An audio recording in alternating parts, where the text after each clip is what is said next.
Why is Jerry Jones still an owner? Yeah, I mean,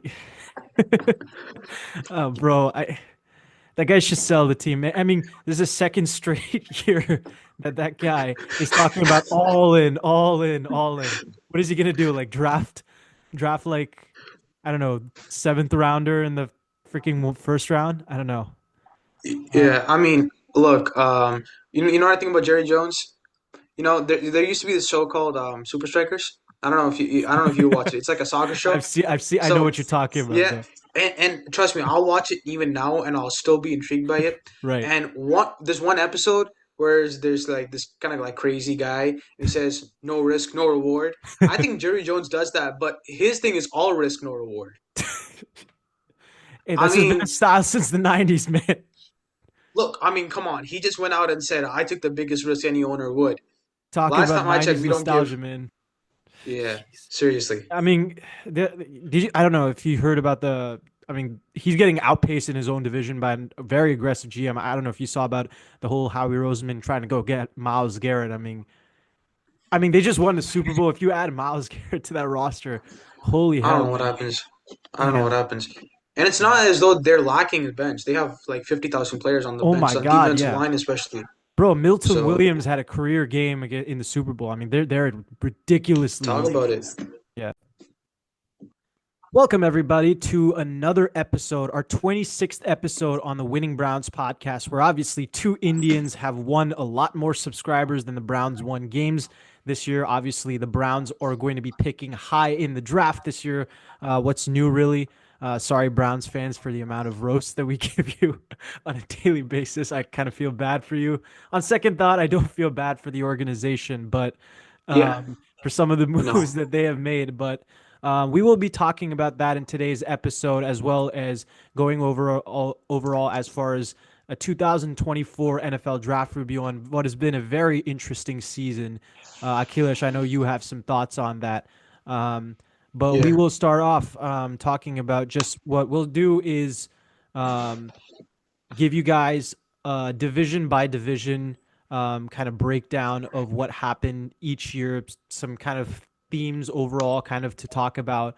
I know one of them in particular is probably going to be talking about the kind of renaissance that running backs had this year, but just kind of overall ideas that happen for each team, maybe certain teams, maybe we might Right. not go over. Um, but that's going to be the first part of the episode, and then later on we're going to be doing an NFL mock draft. I know that was extremely popular last year. Some more viewed videos on the channel as we continue to grow. But we'll start off with the NFL review. Akhilesh, I don't know where you want to start, but I'll let you use the mic here. Can you guys hear that? No? New mic. Can you guys hear that? All right. Can you guys hear that or no? Absolutely. You guys can hear it? Yeah. Yeah. So I myself was only looking at the NFL mock draft right now. But when it comes to the NFL draft overall review for 2024, I think NFL season. NFL season as well. Sorry, NFL season as well. When we Sorry, look at sorry. I misunderstood what you're saying for a sec. no, it's fine, it's fine. The NFL season, I think for me, a couple of things that stood out was this year especially was from in I'll talk from two standpoints. I'll talk from a player personnel and as well as an X's and O's standpoint. I Right. think this year we saw a version of the NFL that I think has opened a lot of eyes in the sense that we don't have to be complicated to be good. We can be a really simple offense, defense, special teams, but as long as we're strong in our techniques and we have guys that can do what they do to the best of their capabilities, we're nothing short of unstoppable. Right. Right? So I think that's one thing that I saw. I mean, if there's any game to show that, this year's Super Bowl is a testament to that. I mean, you look at Vic Fangio's defense, probably the most simplistic X's and O's defense that we've ever seen in place in a Super Bowl against probably the most unpredictable quarterback on the planet, right? And you look For at sure. his first half, it's probably the worst Super Bowl performance by a quarterback ever. I mean, two interceptions, 25 yards, hasn't didn't have I think it had like three first downs over the course of the entire game, under a 50 QBR rating. I mean, you can't make Patrick Mahomes look worse than that. So Right. That was definitely an eye-opening experience for me from an X's and O standpoint. From a player personnel standpoint, I think also the way in which teams have drafted. I think general managers. That's where I kind of want to lead to this. General managers hold a lot more importance and also hold a lot more of the attention from media in today's world than they did 5 years ago, right? In the sense that like now people are really seeing the draft being a way of the GM showing their coaching abilities. In the sense that we always think of the predominant, the coaches make everything happen, but we never think about the general managers who are behind getting the coaches, the players that they need to make happen what they need to happen, Absolutely. Yeah. right? So I think this year we saw the importance of general managers, the Howie Rosemans, the Joe Ortizes, the when we're talking about general managers, a lot of names go unnoticed. The Lions, when you look at um, even the Jets for that matter, right? You Yeah. saw a great general manager who was just thrown out by probably the second worst owner in the NFL right now. I would So argue when the you look at worst. Certainly, his players think though, based on the recent reviews, the NFL's Sure, but I mean, player Shad grades. Khan is, I think, a worse owner compared to him, from my personal viewpoint. It's a But very interesting discussion down the line. We should definitely get into, that's but true. yeah. But I think that was there for me, the other experience from a player personnel standpoint. I think the last thing that I kind of, for me, the really last point, and this is on one player only, and I might be making the whole, how the Warriors in 2022 they won the finals. Right. The year prior to that, everybody was like they're gonna get zero rings and whatnot. But I am prepared to say this: Patrick Mahomes is overrated at this point. I think Patrick Mahomes is I overrated. agree with that, We have honestly. to, we have to stop thinking about the fact that Patrick Mahomes. Look, with all due respect, when we look at Patrick Mahomes, this is a three-time Super Bowl champion, a three-time Super Bowl MVP, a man who has always come back from come downs Right. all the time, anywhere, any day. He's taking out the Josh Allens, he's taking out the Lamar Jacksons, he's taking out everybody, all fair and due. Right. But the man, if we really look at the past 2 seasons, it's not like he's thrown 40 touchdowns or something. He's Hmm. had pretty bad interception ratios, touchdown ratios over these past 2 years. Patrick Mahomes is not the Patrick Mahomes that we hold to believe. And this upcoming season, I think, will be that season where we're going to start to criticize him a lot more, right? And we're not going to give feedback. We're criticizing at this point, Right. right? Because we did that to Tom Brady, the 10 years he didn't win. We're going to do that to Patrick Mahomes if we're about to keep the GOAT standards, right? Absolutely. So I think that at this point, we have to kind of understand, and I say we as a community because I'm putting myself in that hole too. Patrick Mahomes at this point is overrated, right? He's look, don't get me wrong. I'm just saying like this. You can't tell me Patrick Mahomes is the best quarterback in the league. Right. And it's not an That's my point indictment in saying either that. on him. It's not an indictment I'm either just on him. saying I'm just saying Patrick Mahomes is a top 5 quarterback. Certainly. But let's not talk about him like he's the best quarterback and no one else is close to him. Right. That's what I'm trying to say here. And you can still like have him surpass everybody else that's in the NFL historically speaking, because at the end of the day, he is all time a better quarterback than the likes of Josh Allen, Lamar Jackson, Joe Burrow, Without a Jalen doubt. Hurts. Without a Right. doubt. But at this current moment, right, you're talking Exactly. about guys who have outperformed him several seasons now, right? Back Yeah. to back seasons. And yes, he's won a Super Bowl.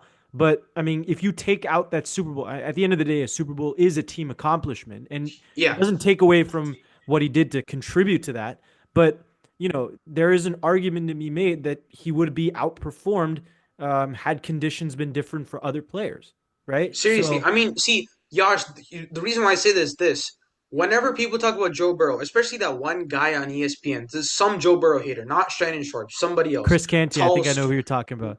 maybe has no hairline. But when it comes to that guy, honestly, no, honestly, it looks like a mushroom that hasn't sprouted. It looks horrible. But when it comes to him, I think especially Joe Burrow, LSU. But when it comes to Joe Burrow, people are saying he's overrated. He's just writing off that one Super Bowl appearance. If we're holding Joe Burrow to that standard, we better put Patrick Mahomes to that standard Absolutely. because both of them are on that level of right. At least Mahomes is at that point where it's like I'm not saying Super Bowl or or bust for his career. I'm not saying that. But Absolutely. what I am saying is you want to proclaim yourself as the number one quarterback, you got to have an outstanding season come next time. Right. And Because again, it's right not an now, it's not looking like it. right. And again, it's not an indictment. Like Tom Brady was easily the most dominant quarterback in the late 2010s, and he was still getting sometimes outperformed as far as just ranking wise Look compared at to the some other 2018 quarterbacks. season. Drew Brees Uh, was is better than him at that point for a yeah. couple of years, Actually, right? honestly, Yash, Drew Brees, year after year, when you really think about it, the 10 years that Brady didn't win the Super Bowl, Brees had better seasons. In fact, I would argue Yeah. Brees had a top, like easily the best seasons of any quarterback during that period of time. I could argue Brees Well, had it. Rodgers and I mean, Manning he didn't win also a come. Super Bowl. Rodgers and I Manning get it. also put you could put I in get that it. But I category. mean, Yeah. I would put Brees over those guys in Sure. particular seasons. I would, right? Sure. Yeah. Yeah. So, I mean, that's there. But the other point I wanted to make is this: 2018, when the Patriots won the Super Bowl against the Hmm. Rams, Mahomes was the best quarterback in the NFL. Brady wasn't. Right. Like I'm putting that out there. Right. Just like that, when Brady beat Mahomes in the Super Bowl, Mahomes was the better quarterback. Right. When we give props there. So just like that here, when Mahomes is not the best quarterback, he's not the best quarterback. I think people have to Absolutely. put a stamp on that. I mean, people are all going about it a little bit how should I say this? Around the park, right? They're kind of like, yeah, he's not going to be the GOAT anymore. The GOAT conversation is done. Forget that. GOAT conversation is only there when you're the best. When you're not even the best, GOAT doesn't come anywhere near you, Right. right? So that I think that's where we should draw this distinction. But that's kind of my summary over the NFL season. But over to you, Well, I study room. mean, as far as just Is that what kind it of like says a behind you? overall, sorry. Study room? Is that what it says behind you? Yeah, it's a study. We're in the study room. Ah, Yeah, we're in the okay. individual one today, Oh, because all the others nice, are nice special occupied. Yeah, attention. yeah, Special but attention. I got it. for sure. But I mean, it's great because like I don't know if you can see this, but I don't want to. But basically, there's like a window here, so like any person who passes by, um, can just kind of drop Nice. by, All wave right. hi and Hey, whatnot. props to LSU. Yeah. Lost, but we're lacking. Okay, go ahead. Well, I mean, as far as an overall summary of the NFL, I think you nailed a lot on the dot. As far as as far as quarterback legacy goes, I think a lot of people kind of affected their own. Lamar Jackson and Josh Allen certainly kind of went up the rankings. I think there were a lot of quarterbacks who broke statistics or got further as far as like NFL milestones. I know certainly Jalen Hurts did, as far as rushing touchdowns and then winning a Super Bowl, of course. Josh Allen did as far as now he's second all time in rushing touchdowns. He's had 4 straight seasons. He's the only quarterback, I think, in NFL history to have 4 straight seasons. Not, I think maybe now 5 of 44,000 yards and 40 touchdowns total, which is just insane. And Lamar, of course, the first player to have 4,900. Just goes Yeah, to show his dual threat ability. I would make an argument at this point now he's officially the greatest dual threat quarterback of all time. yeah. He's only like what 26, 27 years old, right? Maybe, And yeah.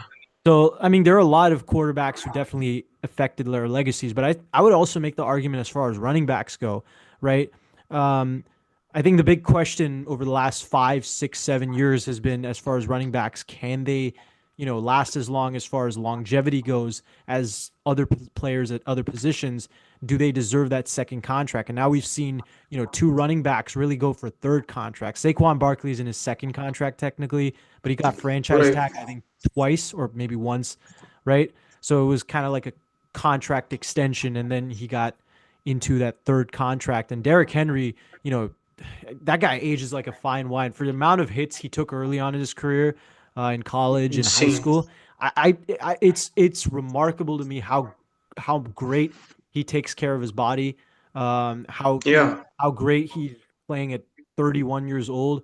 I mean, he's Insane. you're right. I mean, he's put himself in that same Adrian Peterson, Emmett Smith type category as far as just being able to sustain, his career at age 30, which is Mm. rare for running backs, right? Even some of guys like you look at Eric Dickerson, Jim Brown, I mean, Barry Sanders. Brown and Sanders, I think, could have played better had they continued. They just retired Yeah. early. But like majority of running backs, even some Especially of the Sanders. all-time Yeah. greats, yes, especially Sanders. Um, I think he retired off his best season too, right? But I mean, they could have continued, but there are a lot of great all-time great running backs who don't usually have that same type of longevity. And to see it from guys like Saquon, like Derrick Henry, I think it definitely added more value, especially to the elite running backs. And I'm interested to see on how teams value elite running backs compared to the rest of the pack. Because for the most part, I mean, running backs are still a pretty inconsistent position. I think those were really the main headlines you mentioned as far as GMs go. I would say as just far as the overall business standpoint of the NFL, I think That's a better there, point. Yeah. yeah, there's a lot of like difference in kind of cap management. I mean, you look at the Chiefs. I think they kind of copy the Rams blueprint of kind of prioritizing the roster around like 3, 4 players, right, and really going big for Hmm. those being quarterback, some sort of receiver. For them, it was a tight end and Travis Kelsey, and then star defensive tackle. For the Rams, it was Aaron Donald. For the Chiefs, it was For obviously them, Chris it's, Jones, right? yeah. And having kind of this stable offensive line, which isn't paid much. You look at the Eagles, however. I mean, this is a team with a lot of young players, but guys who are elite at their position who get paid. Their receivers got paid this offseason, right? The quarterback is one of the highest paid in the league. Saquon Barkley, yeah, he's underpaid, but he's still one of the highest paid running backs in the league, right? Hmm. Uh, Jordan Mailata is highly paid at offensive line. You look at their defense, has some highly paid players. So this is a team that still somehow, in spite of all of the expensive contracts that they did, found a way to be able to maintain a really, really, really damn deep roster. And I think it's a testament on how elite of a GM Howie Yeah. Roseman is. How good is he's finding a cheap assets to be able to kind of solidify the whole core as a whole. And I think also it's a testament to kind of the idea of really kind of being holistic as far as a coaching staff and developing players that otherwise wouldn't have been big names. Guys like I mentioned, Milton Williams, Zach Bond, credit to Oren Burks, a guy who played for the Niners last year, who was really like the GOAT in the negative way for the 49ers, being that he was the guy who covered Kelsey after Dre Greenlaw tore his Achilles, and not being a great coverage linebacker, was not really good. He improved a lot this year and really was the MVP of the NFC Championship for the Eagles defense, really filling in that role when Nakobe Dean got hurt.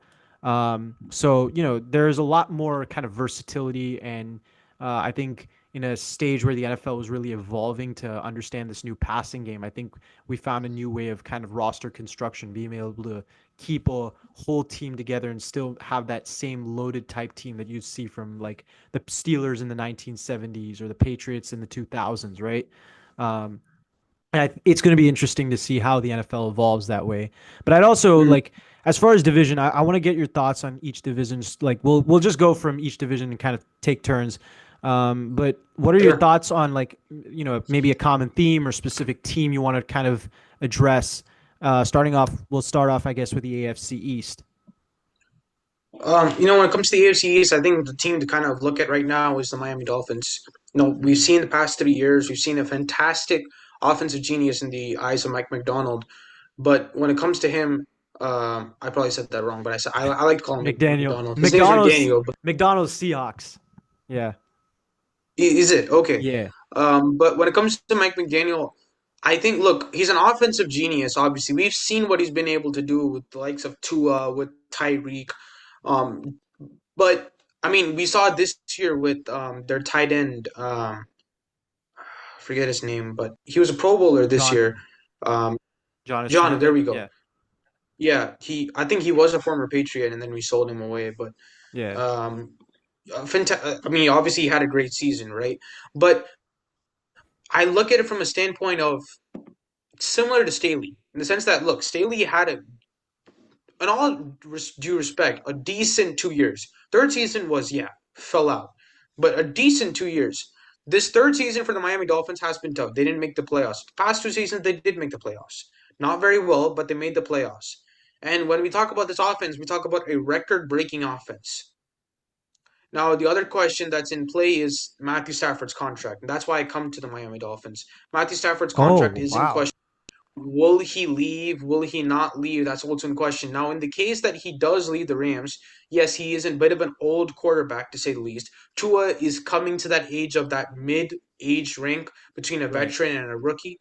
right? He's had some time, but also we've seen the flaws with Tua Tagovailoa, right? We've seen greatness, but we've also seen flaws. I think with Matthew Stafford, you bring a sense of veteran leadership. You bring a sense of I've seen it all. I've been through, and I think with Tua, there's nothing wrong, right? There is a bit of a media sensitivity. There's nothing wrong at all, and I personally, I vouch for the fact that an individual having media sensibility is not wrong. Right. Having that sense of sensitivity towards the media is all fair, right? Because you have a random people criticizing you and hating you for no reason. I get it. Right. So when you've seen a guy like him who's been in Detroit for as long as anybody can remember, right? Probably dinosaurs lived shorter than the amount of time that he was in Detroit for, right? But with that sort of leadership, you can have that kind of backseat to allow yourself to develop even more, right? It's kind of like the Jordan Love thing with Aaron Rodgers, Brett Favre, Aaron Rodgers kind of deal. And you bring in Stafford, you also have the likes of Jalen Waddle, Tyreek Hill, Jonnu Smith, guys who are similar to the system McVay was in built in there. So I think the Dolphins are the most interesting team for me from the AFC East. What they're gonna do in this free agency, and for me, Mike McDaniel, this is the make or break season. You get me 11 wins this season, you're staying. You get any less than that, you're gone. For me, I think right now, if he shows this season that he's 11 and 5, 11 and 6 type season, it shows he's not inconsistent, right? So that's what I'm hoping for this season. I love Mike McDaniel as a coach. He seems like a fun guy, really just into the game, loves the game. But at the same time, you can't do it this season. You're done for me. Speaking on terms of the Lions and the Miami Dolphins, actually, I would make the argument Mike McDaniel kind of reminds me of a former Lions coach, the guy who was widely revered in Detroit for helping them get to the playoffs before Dan Campbell. That would be Jim Caldwell.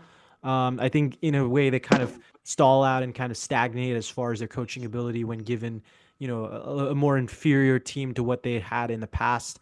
Um, I know that was the case even with Caldwell in his first term with the Colts when he had Peyton Manning and that crew in 2009 and they made the Super Bowl.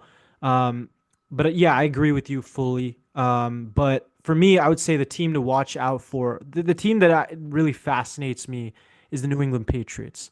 Um, the Patriots, their ownership, it's always something that is peculiar to me. I think in the case when the Patriots were in their dynastic days, um, you know, Robert Kraft was a very hands-off owner, as he should have been, being that Belichick was Belichick and the Patriots were having success. And tampering Sure. with that would be the stupidest move on the planet, other than maybe the Mavericks trading away Luka Doncic, which I still cannot believe. Um, Oh, but I'm not saying I don't think that's stupid. I don't think that's level of stupidity I would go to. I don't think that's too stupid. I'll get back I to mean, if that, you but I have don't think Tom that's too Brady and Bill stupid, right? Belichick and you're winning Super Bowl rings left, right, and center, and you get in the middle of that, that kind of is pretty stupid if you think about it. No, no, no. Um, I agree with that. I'm saying I'm trying to say that the level of stupidity would be to interfere with Tom Brady and Bill Belichick is not close to the level of stupidity that is trading away Luka Doncic. do you think I'm it's saying it higher like or that. lower? I think if it were to happen, it would be much higher than it would be to Oh, trade okay. I Luka see what you're Doncic. saying. Oh, okay. Yeah, yeah. That's me. I'm confusing guys. I'm sorry. No, honestly, yeah, I probably agree with that. Thank God it didn't happen because we got 2 decades of great football memories, but I know for a lot of people they would have wanted The otherwise. best. The I best. know for you especially. The best. I would Actually, it have. was real for me. I've never been through a Patriots winning a Super Bowl. You know True, that? true, true, I've true. never I been through mean, a Patriot winning a Super Bowl. some of my favorite memories as a football fan came watching the Patriots make and win Super Bowls. I know my dad. The same thing could be said about my dad, which is crazy because my dad got into football in the '90s.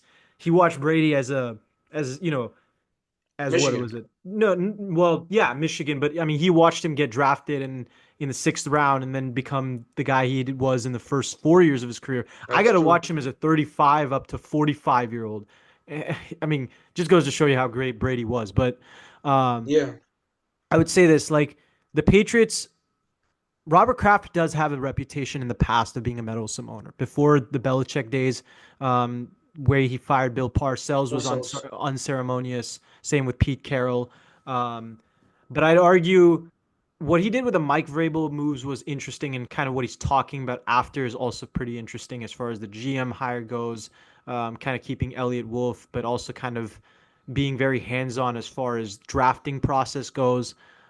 Certainly, the X factor in all of this is going to be how well Drake May performs. And personally, I've not been a big fan of some of the coaching hires that Mike Vrabel has put together on the offensive side of the ball. Obviously, Mike Vrabel is still a very outstanding head coach.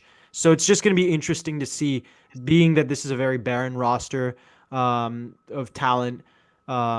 It's going to be interesting to see how the Patriots, anticipate free agency and the draft, based on, being picked four. A lot of different things can happen. Do they end up getting Travis Hunter if he falls to them?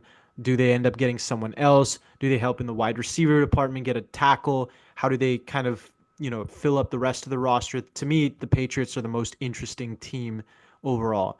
I would say the next division we'll go to is the AFC North. I don't know. I'll leave it up to you as far as kind of. Yeah, I mean, you look at the AFC North. I think it's the most, I would say, one of the most competitive divisions in football right now. Right, You look at the Cleveland Browns are probably the least competitive, and if we're although we do diss them a lot on this channel because they deserve it, right. right? Last season we were talking about them as possibly having one of the greatest defenses in NFL history, right? From a Certainly, 1 year, certainly, right? So absolutely. and with Miles Garrett, from Andrew Berry's eyes, not at all remotely even in consideration to being traded, Right. right? We don't know how that's going to work out, but I personally believe he won't go anywhere else. And if he does go, he's going to come to the Chargers because he's a smart guy. But when all things considered, I think that the Cleveland Browns are the weakest there, but this is easily, I would say, compared to the maybe the NFC East, right? This AFC North is probably the most competitive division in football. Right. Now, I think I look at it from a standpoint of the Ravens. I think for me, looking at the Ravens right now, I'm quite intrigued as to look, you got Derrick Henry, stud at running back. You have Lamar Jackson, stud at quarterback. You have a receiver class that is very good, a very good receiver room right now. Have an extremely good offensive line as well. You have a defense that's really tenacious. You had a defensive coordinator who, at the beginning of the year, was not the best, and as the year went on, was a very good defensive coordinator. Hmm. Now, are you going to rerun with this same or similar crew again? Or what are you going to do differently that's going to allow for a different result? Right? I look at Lamar Jackson, I say, just like Patrick Mahomes, I say, man, you're an incredible quarterback. Right. But right now, I looked at you look like Arsenal, right? You're just looking like the bottlers of the league, Right. right? And I'm not smiling because I'm an Arsenal fan. Josh is smiling because he's a what are you I'm a now, a Brighton Brighton fan. fan? I'm a Brighton fan, so I have Yeah, no and it horse doesn't matter to him in because this. he's never going to win the league, right? We Yeah. always have a chance to win the league. So it hurts me because we always bottle it out. Like today, I think we drew against Nottingham Forest. We don't win the league today. We just lost the league today. So, I mean, okay, coming back to the point, it's for me, I'm looking at Lomar like, when are you going to make a Super Bowl? Hmm. Forget winning one. When are you going to make a Super Bowl? You got to beat Mahomes. If you don't do that, what do you want to cement your legacy as a Dan Marino? You know what I mean? Right. So that's what I look at the AFC North.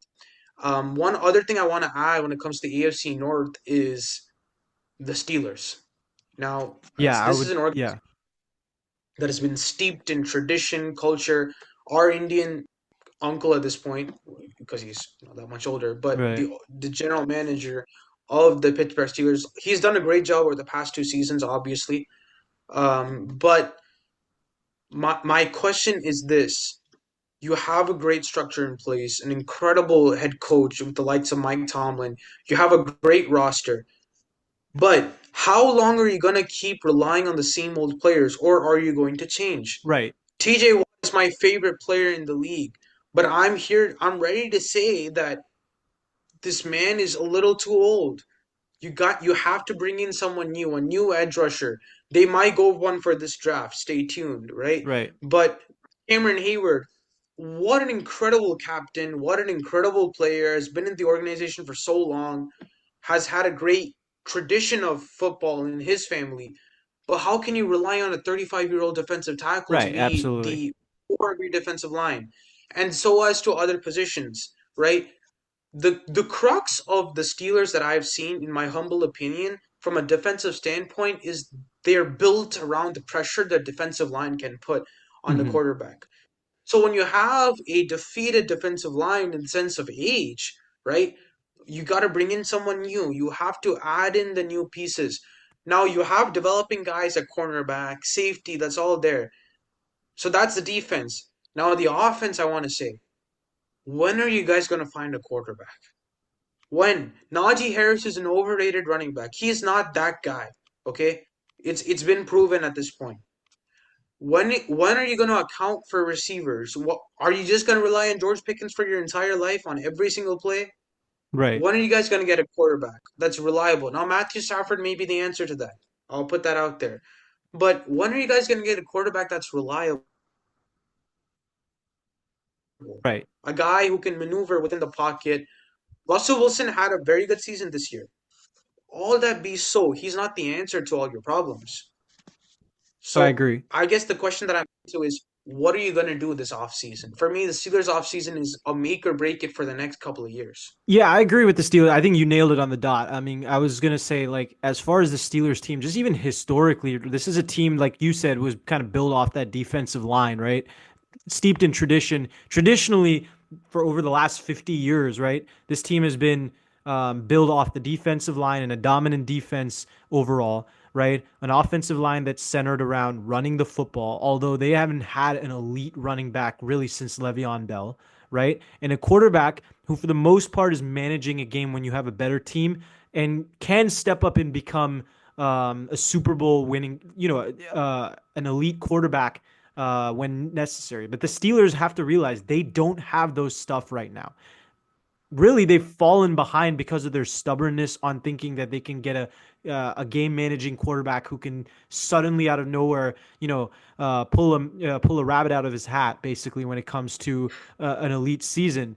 Um, and they haven't done that, right? They tried that with Justin Fields. They tried that with Russell Wilson. Now both of them are on expiring deals. What are you going to do there, right? They could go for Matthew Stafford. Does that exactly line up with their tradition? Who probably not, but we'll see, right? Do they change up when it comes to, Mike Tomlin has dealt a lot of and very deserving criticism. Do they make a change there, right? And what you said about the defensive core aging, I think it's going to be interesting to see what the Steelers do. But I'll give an overall kind of theme with the NFC North that I think is alarming for a division that is widely known for having dominant defenses, right? The Browns, of course, having such a great defense last year. The Ravens and Steelers always have great defenses. And the Bengals had a great defense a couple years ago that helped them to get to the Super Bowl, right? This was a really bad year defensively for all four teams. The Browns had one of the worst defenses in the league. The Bengals had probably the worst in the league. The Ravens, for majority of the year, were playing shootouts and having Lamar Jackson and Derrick Henry bail them out on several occasions. And Steelers were Steelers, who were probably the best defense in the division, were still subpar by their standards. Um, Yeah, so I feel like, especially for the Steelers, Ravens, and Bengals. The Browns have a lot more problems, but with those three teams especially, I think those are very obvious things that they need to change if they want to get back to winning Super Bowls or even contending for those Super Bowls. The Bengals, of course, being in the Super Bowl a few years back, but their defense not being as good as, say, the Rams. I think this division needs to kind of prioritize defensive skill sets a lot more than they have over the last few years. sure. Yeah, I think I'm in complete agreement with that statement. I think that was better than what I said, but yeah, Well, the next division we'll go on to is, and I don't really think we'll cover too much on this next one because of kind of how how little this division, how irrelevant this division was this year. But it's going to be the AFC South. Really, there wasn't much to really talk about. I think the biggest team really to kind of keep or to really talk about was the Indianapolis Colts. The amount of stuff that came out as far as, culture being a problem with that team was kind of alarming, given how, how uh, how much praise was we had previously given to a guy like Shane Steichen for what he did last year. But Yeah. being one of those technical guys, but also at the same time kind of alienating a lot of players, including what was perceived to be the franchise quarterback previously, Anthony Richardson. Um, Obviously, Pat McAfee has gotten tired of the Colts and they're losing. But there seems to be kind of like a growing apathy in the Colts, and I think that is especially concerning. Yeah. I mean, I think Texans are an important one. I think also not sorry, the Colts are an important one. The Texans are another one that I wanted to talk about. Colts, I still believe in Shane Steichen. I still believe in his way of approaching. Let's hope it works. But when it comes to the Houston Texans, it was a disappointing season. I think CJ Stroud had a disappointing year compared to his rookie season. I mean, Stephon Diggs went down, and receiver after receiver went down on his side, so I get it. But at the same time, I did feel like he regressed overall for some reason. It's an interesting one. And I think also the firing of Bobby Slowick also was quite interesting to me because I mean, we talk about his first season, fantastic. Second season, not that bad, but immediately he was fired. So, sets for me, I think I look at D'Amico Ryans and I say this is a guy who wants to win now. He's Right. not waiting for the whole 2 years. I'm going to get my team set and then I go. He wants to win now. He believes he can Absolutely. win now. He's going to get after it. I agree with that 100%. The next division we'll talk about is the AFC West. I think overarching theme, this is pretty quick to summarize it, is just this is a really exciting division as far as coaching. We overrated the division a couple years ago when they had all those big moves in the 2022 offseason. Um, but this year, there's a lot more stability. You're talking about four Hall of Fame coaches in the same division: Sean Payton, Pete Carroll, Jim Harbaugh, and Andy Reid, and three really good quarterbacks in Bo Nix, Justin Herbert, and Patrick Mahomes. We'll see what the Raiders Yeah. do. There are rumors that they'll get Matthew Stafford, maybe Russell Wilson. I think both rumors are very fascinating, and I would Mhm. I would be approving of both. The Raiders need a quarterback, especially, and they would be a fun team to watch. And for that reason, I think that they're especially the team to watch in this offseason. Yeah, I mean, I think I'm a Chargers fan, so right? Right. I think for me, the Chargers are actually the most interesting. Khalil Mack is going into free agency now. Joey Mhm. Bosa may be on the verge of retiring. What are they going to do in free agency? Are they going to get after any edge rushers? Well, we talk about Myles Garrett, but there are a bunch of other defensive guys that are very valuable. You look at what Joe Ortiz did with trading a seventh round pick for EJ Molden. That was extremely effective, right? Absolutely. So, just what is he going to do? I mean, literally, who could go and down? Like when you look at Joe Ortiz, his talents, Jim Harbaugh, what are they going to do in this upcoming season? How are they going to improve? That's what I look at as a fan. But I agree with you in the sense that the Raiders are the most interesting one. How is Pete Carroll going to change the culture of honestly just pathetic, right? When it comes to the Raiders, how is he going to change that into just fire breathing Al Davis Raider?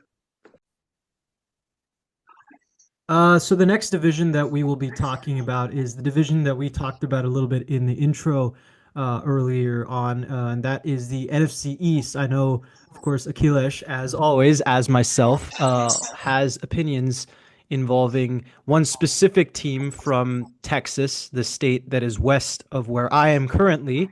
Um, and I know that one what's it called? Allie, this one girl from my dorm will be very unhappy about these comments once again, like always, due to the fact Oh, what oh, is she a Cowboys fan? absolutely.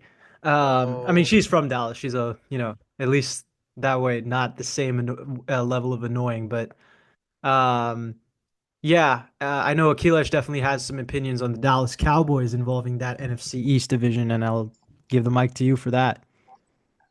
I mean, look, it's when I think of the Dallas Cowboys, I kind of think like there's a lot of good pizzas out there, right? You got the Joe's Pizza from New York.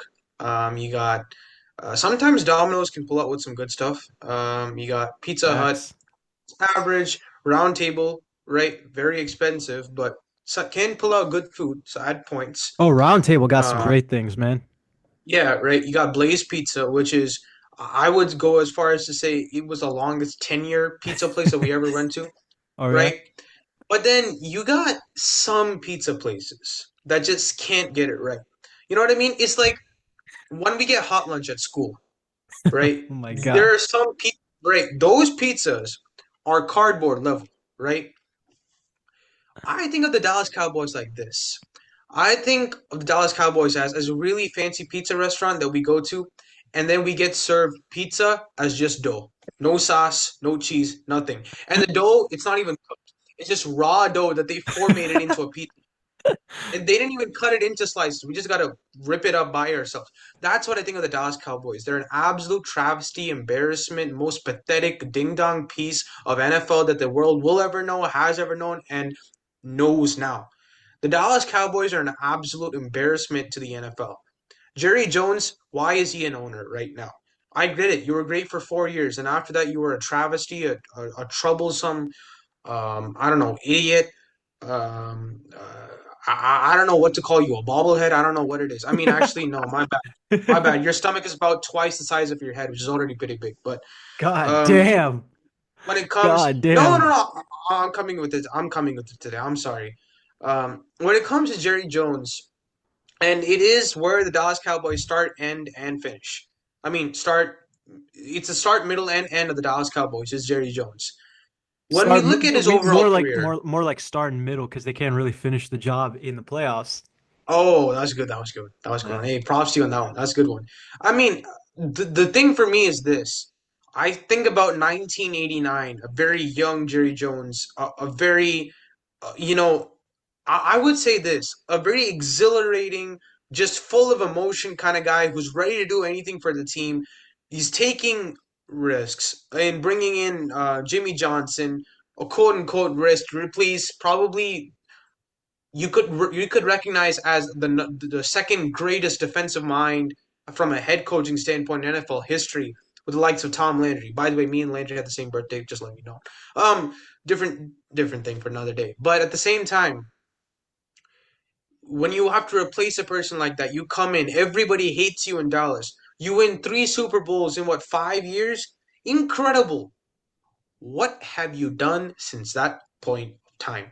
The Dallas Cowboys have been nothing but a cheerleading show for about 25 years of absolute nothing. I bet if I went to the Dallas Cowboys arena and I went to get nachos, they would serve me just the plate. Forget the chips. They would just serve me the plate. Empty plate. Because that's who they are.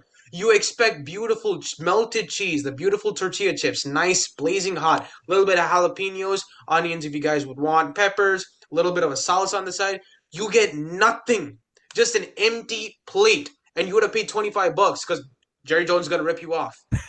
That's how I look at the Dallas Cowboys. They're an empty plate of nothing. Now, honestly, I forgot about the question. I'm just on a rant about the Cowboys. I didn't even remember the question. It's about the NFC East, but we're not there yet. We're not there yet. We're still on these Cowboys. I'm still on Jerry Jones about this. As long as you were the owner and you allowed Jimmy Johnson to have the capabilities, look at what he was able to produce. Michael Irvin, Emmitt Smith, Troy Aikman, a stud of an offensive line. In fact, Yash, I don't know, you probably know this or you don't. There is a wonderful series of documentaries given out by the NFL, A Football Life. It goes into detail about Absolutely. different players, coaches, executives, individuals that were a massive part for the success of the NFL as a whole and of themselves. The only A Football Life episode dedicated to an offensive line were the '90s Cowboys offensive line. Absolutely. Although they Think should about probably the give it to crazy. the Green Bay Packers in the 1960s. I was about But to say. I was about yeah, to say. But no. But my point is, you know what it takes to have a Football Life episode just for yourself? absolutely. Either you got to be a stellar player who had a ding dong set of decisions that he made later in his life, or you had a great player overall throughout your career, or like that's the type of situation. This is the Cowboys fit that. That was a Jimmy Johnson built team. And your ego got in the way of your success. You say no. And I remember this, Yash. I even have that newspaper. I have it saved in Oh, one of my word. files. There's a newspaper where Jerry Jones goes and says, I could have got player. I could have. No, he said this: 1,000 different coaches could have coached this team to a Super Bowl. I remember him saying that word for word. 1,000 Absolutely, different yes. coaches could have coached his team to a Super Bowl. He threw Jimmy Johnson out the door. Jimmy Johnson never walked out. He threw Jimmy Johnson out the door. He made that decision. You look And at you the know rest of what? the coaches that he hired. And you know what? That's the great. That's the very fascinating thing about that Cowboys team. He's probably right that at that specific moment where he let Jimmy Johnson walk out the door, that there were 1,000 coaches who could have coached that Cowboys team. After all, No, there was no, one. After all, no, I mean it is true because at the end of the day, Barry Switzer, who wasn't a very good coach, ended up getting the Cowboys to win a Super Bowl 2 years that's prior. different. But yes, Yash, yes, that's and that's what I'm getting at. But would they have had the dynasty that they could have had with Jimmy Johnson? Could they have had the no, continued not even success? close. Not even close. Absolutely. See, Yash, let me say this to you. Absolutely. If right now Jimmy Johnson was coaching 10 years at the Dallas Cowboys, the New England Patriots and the Pittsburgh Steelers would not have the most Super Bowls in NFL history. I agree with that Let's 100%. let's think about that. Let's think about that. If Jimmy Johnson was there, he would have had 5 rings in his hands. We would be talking about Jimmy Johnson as the Minimum. greatest coach of all time. Minimum. As the greatest coach of all time. We would be talking about Right. him as the greatest coach of all time. That's the level to which Jimmy Johnson could have taken that team. And Yash, I disagree with this. Jerry Jones didn't let Jimmy Johnson walk out. He threw him out the door. Well, yeah, I was going to say, There's a yeah, difference. I There's a misspoke. difference. Yes. Yeah, There's a difference. I It's agree with not that. like I threw a retirement party and I brought you New York cheesecake Right, and I right. said walk out the door, No, right? yeah, you're right. I chose the wrong words. That's R- exactly what I meant to say when I. rather, I said, rather, I'm saying Jerry Jones went up, opened the door, and kicked the guy's butt out and closed the door on him. That's what I'm saying. That's what this guy did. Jer- It's Jerry Jones did to Jimmy Jimmy Johnson Johnson. what Jamal Adams got the treatment as far as that one, I think, video of him basically getting locked out of the Jets facility. That's basically what Yeah, happened to Jimmy Johnson. yeah, yeah. Now, I'm still not finished with Jerry Jones. Oh, I'm not finished. Okay? After that 35 years of what? Of what? What? Look at the coaches he hired. Bill Parcells. Should I say any more? You got Bill Parcells. You got Sean Payton on your staff. Then you hire who's that quarterback's name? Jason Garrett. There we go. You hire Jason Garrett, right? You keep him for 8 years for nothing. Then you hire Mike McCarthy. And I believe this wholeheartedly. Mike McCarthy should have never been fired. I believe that wholeheartedly right now. I mean, I think I may have said it differently during different episodes. Right now, I feel Right. that way. And then you hire Brian Schottenheimer and you say, what? I took the biggest risk of my life. If this is just show me as any greater owner, I don't know what is. You know what shows you as a horrible owner? This decision. Taking a risk. You know what's a risk? You know what's a risk for Jerry Jones? Allowing his ego to stay on the side and allow his team to get to that Super Bowl. Let me mention this. You know the players that are on this team right now? Dak Prescott, a guy who can get a Super Bowl because he's that talented of a quarterback. You know who was on this team before? Ezekiel Elliott. You know what he was able to do? He was able to literally eat cereal faster than probably what's his name, the big hot dog guy. I don't know his name. Forget it. Oh, Eddie You Lacy, you had Amari Cooper. You had Michael Gallup. You have Micah Parsons right now. You have CD what's his Lamb. name? Tre'Davious Diggs. You have C.D. Lamb. You had Pollard. You You had had three all All those guys. Pros on an offensive line at one point. Offensive line. Three Hall of And now Famers, Zach maybe. Martin's walking out the door. Zach Martin's Yeah. walking out the door now. You allowed this to happen to yourself, Jerry Jones. You allowed this to happen. You are the cause, the demise, the fracture of the Dallas Cowboys as an organization from what should have been a respected, wonderful, executed program to a demoralizing, absolutely distasteful excuse for an organization within the NFL.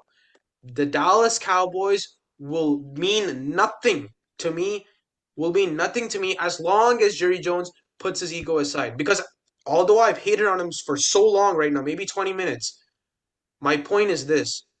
This guy as an owner is amazing. I'll repeat it.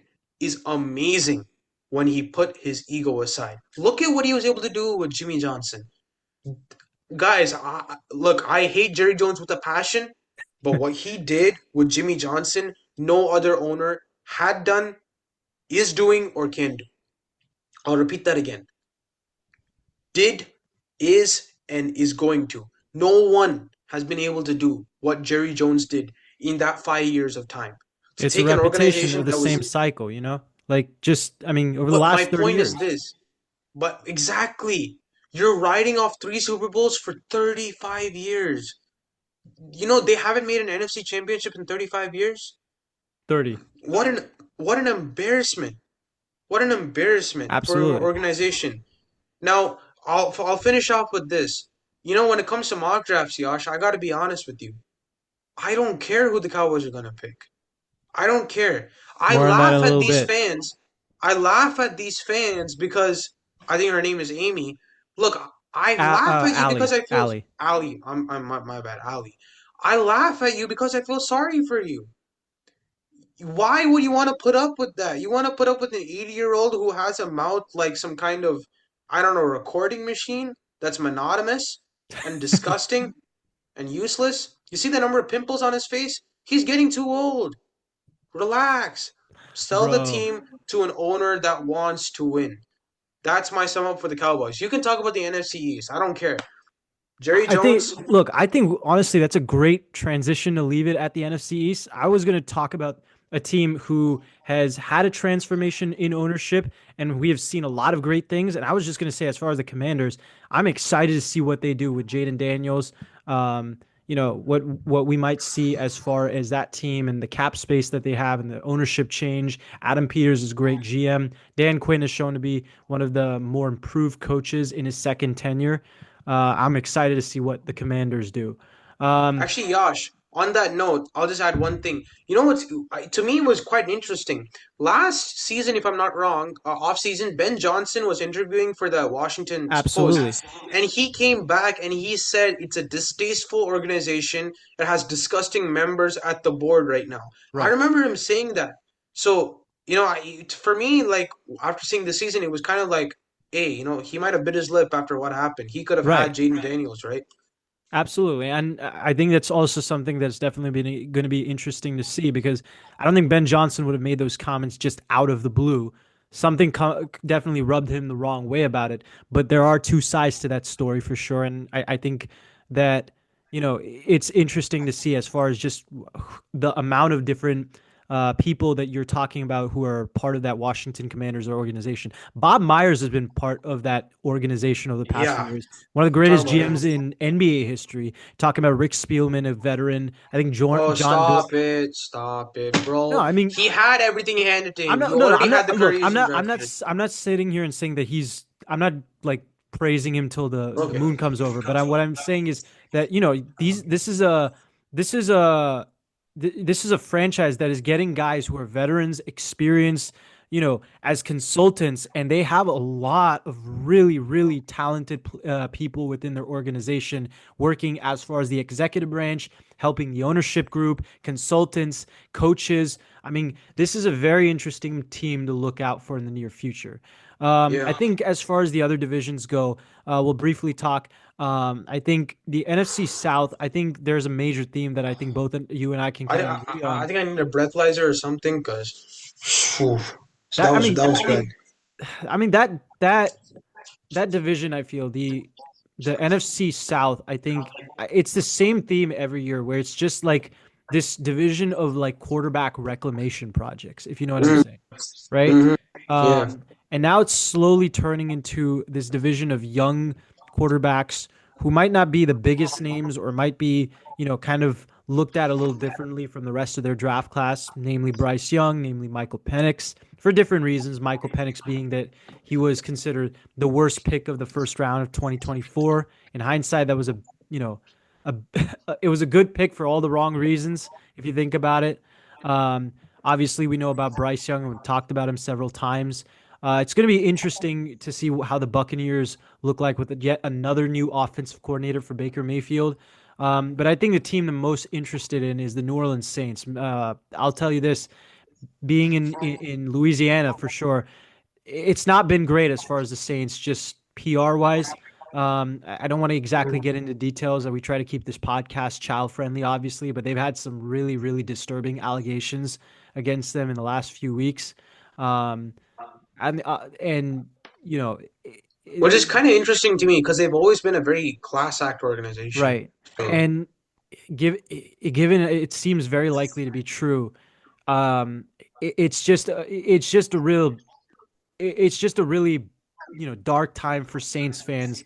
When you talk about where they are, the fact that for a long time they were having trouble even hiring a coach. This team looks like it's in a bad place organizationally. Um, but at the same time, I think one silver lining is they did get one of the better coaching candidates um, on the market, that being Kellen Moore, and I'm excited, man. I really like what he's done with that with that team. I like the move to go and get Brandon Staley as the head coach. I don't know if I don't know if it's necessarily the best move, but I certainly think it's fascinating. I think it's a breath of fresh air for the Saints, and I think it's what they need at this time with a lot of older veterans. I think he's one of those guys that he might not necessarily being the best at taking a defense to the next level, but he's certainly great at maximizing talent when it's yeah, not necessarily there. And a I better think defensive coordinator than he is a head coach. absolutely. That's my guy, so I gotta defend him any way I can. Absolutely. So I think that's certainly the team to look out for in the NFC South in the next couple of years. I think as far as the NFC North, I know you might have a few thoughts about the teams. We've talked about the NFC North extensively over the last few years. I really don't have that many thoughts. I feel like I've kind of talked about it ad nauseum. I don't know if you have any thoughts on that division. Honestly, man, I don't think so. When it comes to the NFC North, it's kind of as you said, it's the same rodeo again and again and again, just Right. going up the spiral. A quarterback reclamation project, finding out who they have, why they have it, etc. Yeah, and then as far as the NFC North goes too, I think it's what we know about the NFC North happened, right? We know that the Lions are a Super Bowl contender, even with losing both their offensive coordinators. Obviously, it's going to be interesting to see what they do with those coaches. The Bears, of course, hiring probably the best coaching candidate on the board. The Vikings having one of the best coaches in the league. Same with the Packers. We know what each team is, but it isn't. I would be interested in hearing your thoughts as to any team to look out for, maybe. I think from the NFC perspective as a whole, I think if there's any team to look out for, interestingly enough, I would say the Packers. I would say Oh, really? because I would say in the sense that I think they're more underrated than what they should be. Because Right, when you look at Jordan Love, he's improved exponentially every single season. You look at their receiver class, they have a lot of good young receivers that can really develop. Matt LaFleur I said this when before itself, but I knew this guy was going to be a great coach, and he's proven it. No one talks about him enough, but he's proven that he's a great coach. right. I don't think he's had a losing season. No, Maybe he's had one, and he went from a distasteful Aaron Rodgers to a young, grooming Jordan Love, and he's taken this team to literally heights that I don't think many other coaches can take a roster like they have. I think their defense was also improving massively. They're getting a lot of new talent on their defense. They're moving around switches a lot more offensively. The offensive line's banged up, I'll give that, but it's something they can definitely do, kind of rebuilding their offensive line. I don't think that's exactly tough. They have Josh Jacobs now, again, underrated running back who's spectacular when you need him to be, right? So I think the Packers are kind of my underdog, but they're going to show the world what's going to happen this upcoming season. I think for me, the NFC from the NFC side, I find them the most interesting. I'd say as far as they're definitely an interesting team because I think a lot of it is dependent on Jordan Love. I think the same thing would have been said about a young Aaron Rodgers around 2009, 2010. I think they're kind of in that same boat there. The team, though, I think is the most interesting, kind of transitioning to the NFC West, which is the last division we talk about. To me, I think the most underrated team going into next year is the Arizona Cardinals. With the cap space that they have, I'm really been impressed by the head coaching. I really like Jonathan Gannon. You know I've been a big fan of him even Yeah. before, like right when he got hired as the defense coordinator of the Eagles. Um, I think that he has done a lot with very minimal talent on the Arizona Cardinals. He's taken Kyler Murray to a whole new level, even with some of the inconsistencies he has every now and then. Um, I think they might be in the move for a few free agents that you might not think of, and more on that in the next episode that we have for you guys down the line. But Mhm. um, this is a very interesting team with a lot of cap space. I find them to be in a very similar position to what the Lions were 2 years ago prior to, making the playoffs and making the NFC Championship game. I think Kyler Murray showed to be one of the better quarterbacks and better than a lot of people thought he was. A lot of people wrote him off this past year. And I think the Cardinals could make some serious damage in the NFC next year. Kailash can't hear you. Yeah, for sure. My bad. Oh yeah, good. Um, but yeah, I mean, it's interesting to see where the NFL is going over the next couple years. Go ahead. All right. So our next segment is going to be involving um, quizzing each other very shortly as far as some fun facts about the NFL season. Kind of, this is something Akilesh and I love kind of quizzing each other about the trivia of NFL. Let's see who knows more today. Okay. I gotta pull up some information from online, but I think I can do it. Name me the tallest NFL player to ever play. Oh, to ever play. Oh, Like, oh, damn. this is Pretty actually sh- one that's Is he a cons modern day player? I don't think so. No. Oh, shoot. Okay. Let me search up myself. Let me heighten my. I know he played for in the NFC, if I'm not mistaken, right? He. I can tell you this. This guy lived from 1944 to 1998. 44 to 19. So presumably he played in the 60s, early 70s, right? Yes, he Okay. was a. I'll tell you this. It's not going to be easy. He played one season as a defensive tackle for the Oakland Raiders in 1967. Oh yeah, I do not know this up. I mean, it sounds like a player Al Davis would probably draft. Now that I think of it, but I'm just gonna give you some random name because I have no idea who this is. This is like Gene or no Phil Linscomb. Let's go with that. Okay, no. That was a good pull, though. Richard Sly, standing at 7 foot exactly as a defensive tackle, played in 1967 at the age of 23 for one complete season, won the AFL championship that year as well for the Oakland Raiders. Can I So ask which college he went to? he went to, let's see, Richard Sly, from North Carolina Central. Huh. I don't know why. I feel like I've heard that name, but I definitely have not. You know what I That's mean? too. That's what I thought too. Yeah. Yeah, that's such a weird that's a really really obscure pull, man. Like, damn. I mean that is a good question. All right, so I got one for you. Um, there was so this is a two-part question. I'll just say both of my questions right now to kind of Okay. go. Both of them are involving defensive back stats. Um, so the first question is going to be, um, this year, Hmm. there were three defensive backs on the same NFL team that had under a 50-yard completion percentage and actually broke the record for the lowest allowed completion percentage by three defensive backs on the same team, previously held by the Legion of Boom. Ooh, okay. Now, Which team is this, and who are the players? okay. So, can I ask for hints as I go through? Sure, go ahead. Okay. Is this a team that made the playoffs? Yes, Okay. you Is would this know an them AFC very team? well too. Yes. No way. Is it my boys? No, Oh, come on. Um, but like I is said, it you would from know the them same? very well. Is it the Broncos? No, it's not from the same division. I know them very well. Okay, it's not the same division. Is it from the NFC? No, it's from the AFC. He's from the AFC, so you Yeah. mentioned that.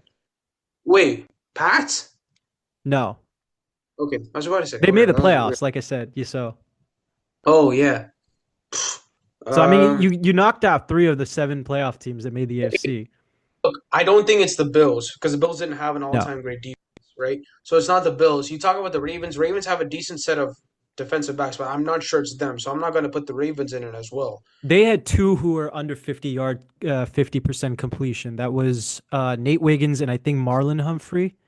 Yeah, No, that's what Marlon Humphrey did not. Never mind. So yeah, it's so just one.